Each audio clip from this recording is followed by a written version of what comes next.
Okay po, ang topic natin ngayon, narinig nyo na ba to? Ano ang stress stomach? Ano ang nervous stomach? Baka hindi nyo pa ito naririnig. Actually, hindi siya talaga official medical term, pero marami ganito ang description. Stress stomach, nervous stomach.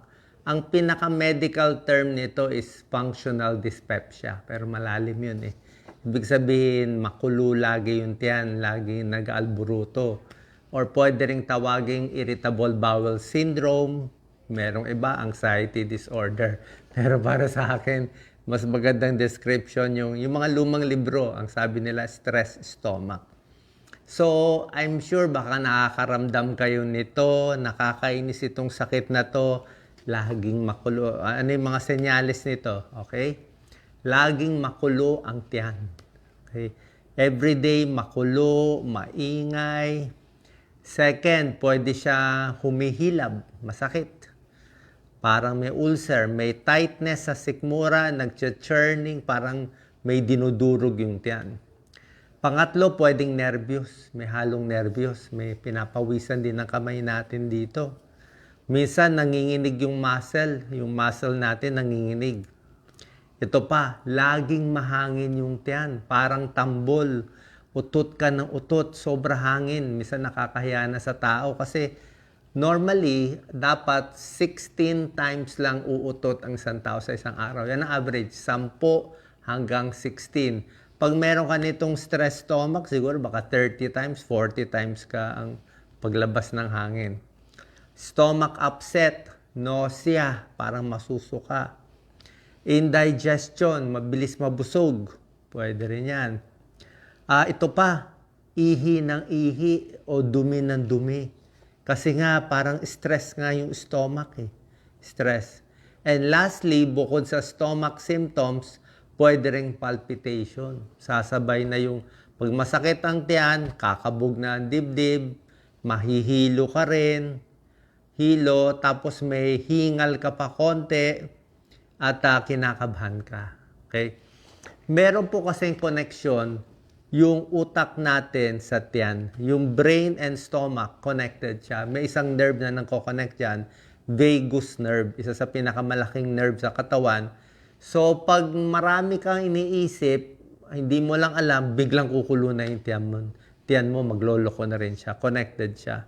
At pag sumasakit yung tiyan, kinakabahan ka rin.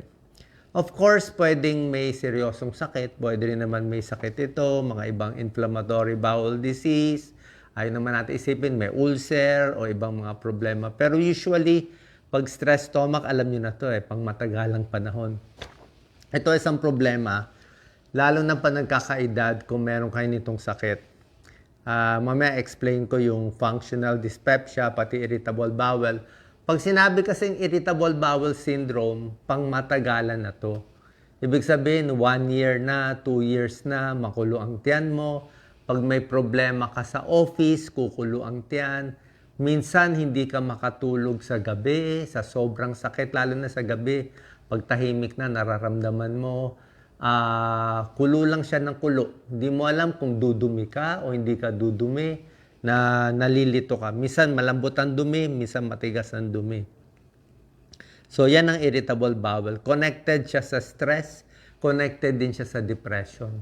Yung mga taong may history ng nervyos at depression, madalas may stress stomach din. So, bibigyan ko kayo ng mga home remedies kasi napakahirap nga nitong sakit na to. Ang problema nito, lalo na sa panagkakaedad, ito pag hindi ka kumain, let's say hindi ka kumain, kulo siya ng kulo. Diba? Walang laman natin yan. Sakit siya na sakit. Pag lalagyan mo naman maraming pagkain, tataba ka ng tataba. O pag tumaba ka ng tumaba, sasakit yung tuhod mo, magkaka-high blood, di rin maganda. So, gusto mo mag-diet o magtamang timbang lang, pero kulo siya ng kulo. So, napakahirap i-balance itong sakit na to. So, ito magagawa nating home remedy muna. Actually, kahit magpa-check up kayo sa doktor, sa mga wala rin gano'ng mabibigay na gamot Meron ako nitong stress stomach Oo, wala rin mabibigay na gamot. Merong binigay na gamot sa akin dati for irritable bowel syndrome. Pangit Hindi maganda. Kasi iba to. Hindi to normal na sakit na parang pulmonya, antibiotic, sore throat. Hindi ito ganun eh. Medyo mental kasi to kaya ang hirap gamutin. Pero mga home remedies natin, number 1, try nyo lang, pinakasimple, hot water lang. Laging pinakamainit, basta wag ka lang mapapaso. Ano yung pinakamainit na kaya mo inumin? I-hot water mo lang, i-hot water para kumalma konti yung tiyan. Okay? Kung may gas-gas man, may ulcer man, at least may tubig na huhugasan. Kung may gastric reflux ka na acid, at least nahugasan. Tubig, hot water, pwede na yan pang mahirap. Kung may konting pera, pwede mo lagyan ng mga herbal tea.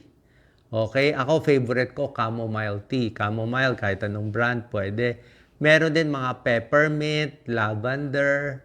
Meron mga local eh. Yung mga nilalagay natin, mga local dahon-dahon. Pwede rin. Ginger tea, luya, wag malabnaw lang. Gusto ko malabnaw lang, wag masyado matapang. Umiwas sa kape. Tsaka yung mga malalamig, kape, soft drinks, lalo lang ma-stimulate. So, mental exercise para mag-relax. Okay? Kasi lalong kumukuluan yan, marami kang iniisip, lalo kang kakabahan. Pwede maglagay ng mga scent, yung mga inaamoy-amoy na yung mga pamahid, may tulong din yon. Or yung iba, inaamoy lang yung prutas, amuyin mo yung apple, amuyin mo yung orange, nare-relax. One way din, ito mga home remedy na to, yung pag sobra kang stress yung tiyan mo, parang hinihiwa, minsan i-distract mo, manood ka ng movie. O maglaro, mga lalaki, maglaro kayo video games. Maglaro kayo video games, ibahin mo lang, para lang malibang yung isip mo, para hindi ka lang masyado kabhan ng kabhan dahil sumasakit ang tiyan. Paano papagandahin yung tiyan? Dapat maraming fiber kinakain. So, fiber is gulay. Yung iba, fiber supplement. Kasi kulo ng kulo yung tiyan mo. Pag walang laman, baka magasgas. Pwede rin itry, ang pinaka-supplement lang na pwede yung probiotic supplement. Pwede yung mga yogurt. Pero wag lang masyadong matamis na yogurt. Meron mga probiotic supplement na nakakatulong naman. Pero minsan lalo ding sumasakit yung tiyan. So, depende sa inyo. Pero medyo may pag-aaral tong probiotic. Tapos, ang kain natin, tayong may stress stomach at nervous stomach, pwede mo tawaging irritable bowel syndrome, kain natin boring, paulit-ulit. Ulit-ulit kanin, ako puro kanin, ampalaya, isang may protina, may karne, yun lang. Laging ampalaya, laging kanin, o kung sumulugaw, paulit-ulit-ulit, para sanay na yung tiyan mo. Tapos ang kain dapat pa konti-konti lang. Mga umaga, tanghali, gabi, konti lang, 1 cup, less than 1 cup, tapos may merienda pa konti-konti. Kasi merong pagkain talaga na kukulo ang tiyan mo. May pagkain na ayaw niya talaga. Okay, so kanya-kanya na to eh. Yung iba, gatas, hindi pwede. Mga junk food, hindi pwede. Mga chips, hindi pwede. Yung iba, maanghang, hindi pwede. Kanya-kanya eh. So, iba naman kalmado. Usually, kalmado lang to sa mga kanin, hindi matatapang na pagkain, sabaw lang, yung mga simpleng pagkain, gulay lang, dun lang siya kumakalma. Pag restaurant food, kakain sa labas, minsan, kukuluan tiyan ko kasi hindi sanay yung tiyan mo, hindi niya kilala. Kailangan niya yung kilala niya kasi nga stress stomach siya, mabilis siya ma-stress. Green leafy vegetables, maganda lagi yan. Tulad nga nasabi ko, isa sa problema sa irritable bowel syndrome, minsan matigas ang dumi, minsan malambot ang dumi. So ganito ang secret ko. Sariling style ko lang to. Pag malambot ang dumi mo, parang nagtatae ka, subukan mo maraming saging. Saging ka lang ng saging. 3 saging. Saging, may potassium para yung nawala sa pagtatae mo at medyo tumigas-tigas yung dumi konti. Konting tigas lang yon. So, pag nagtatae yon. Kung sobra naman, kung constipated ka naman, ang tigas naman ng dumi mo. Gagawin mo, pabaliktad naman, hindi na saging. Green leafy vegetables, puro kangkong. Kangkong, pechay, ayan, puro ganon. Green leafy, talbos. Kasi pag maraming fiber, maraming vegetable, mas lalambot naman yung dumi. Okay? Mindful eating, dapat dahan-dahan yung kain. Very slow, inom mo na mainit na tubig. hydration, kailangan nyo maraming tubig, 8 glasses to 10 glasses a day, para kung ano man yan, ulcer man o acid dito, mahugasan yung tiyan. Okay? Ayaw mo magasgas. Maghanap ng physical outlet sa stress. Kung nagbabasketball ka ba, nagja-jogging ka, tumingin ka sa labas, dapat meron kang mailabas ng inis mo.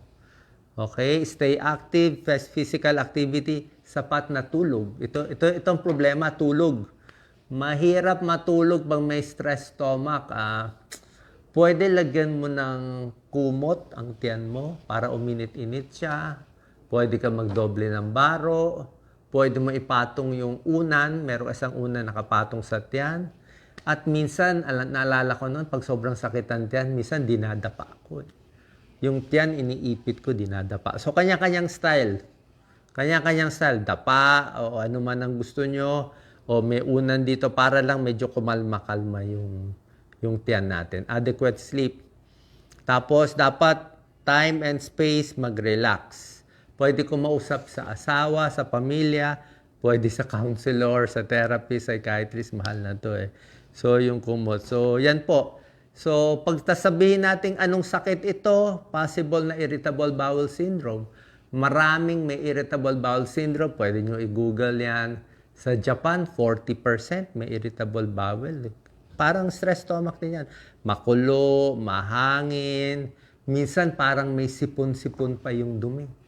May sipon-sipon, parang may plema-plema. Kasi nga, nag-iiba eh. Tapos parang gusto mo dumumi, pero laging kulang. Laging parang, nakadumi ka na, parang may lalabas pa rin.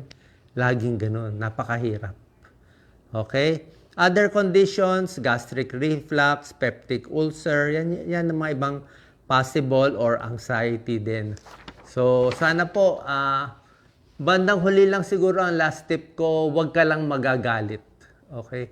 Usually, ang taong may stress stomach, inis sila sa buhay eh. So, lalo ka maiinis, lalo siya kukulo, lalo siya maiinis. So, relax mo lang, tiisin mo lang. May panahon naman na tuloy-tuloy ilang linggo masakit, may panahon naman tahimik siya. So, kung kailang kalmado siya, okay tayo. So, ang good news naman dito, pa-check kayo minsan sa doktor nyo, gastroenterologist. Usually, 99% walang masama na makikita. Usually, hindi to cancer. Usually, walang kaso to. Lalo na kung several years na yung sintomas. Pero kung kayo edad 50 pataas, wala naman masama kung magpapacheck up sa inyong doktor. Sana po nakatulong tong video sa mga kababayan nating may stress stomach tulad ng irritable bowel syndrome or functional dyspepsia. Salamat po.